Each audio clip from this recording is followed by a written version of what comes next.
1x conversions. Everyone's talking about them, but how do you do them? Let's check it out.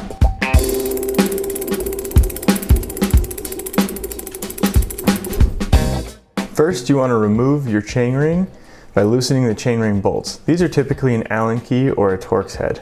There is a chainring tool that you can use. I just use a screwdriver to loosen them. Then you can remove your big chainring if you have a 3x setup currently.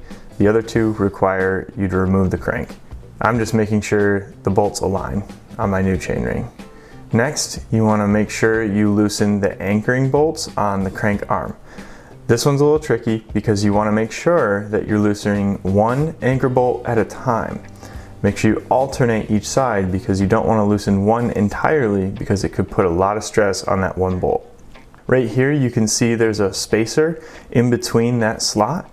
Make sure you only take out this bolt right here because that spacer will stay in there while you take the crank arm off.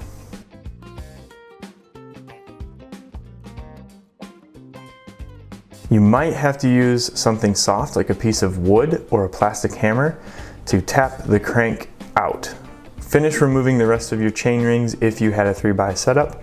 Wipe the crank down from any grease and inspect it to make sure there's no abnormal wear. Get your new chainring bolts that are most likely shallower if you were on a 3x setup and put them in to install your new chainring. Looks good. Grease the axle and make sure you put it in while spinning it. Don't just shove it through because it could cause damage. Always spin it and make sure it's well greased before you start putting it in. The crank arm, you want to make sure you put on exactly 180 degrees. Don't forget this little spacer when you go to put the anchor bolts back in. Set it in there first the same way it came out. Put a little Loctite on your anchor bolts and thread them in. Make sure you put in that cap. There is a tool for this. I used some needle nose pliers. And then anchor your bolts down fully once your cap is installed, making sure you're alternating sides as to not put too much strain on one bolt alone. And there you have it, folks. You have officially done a 1x conversion.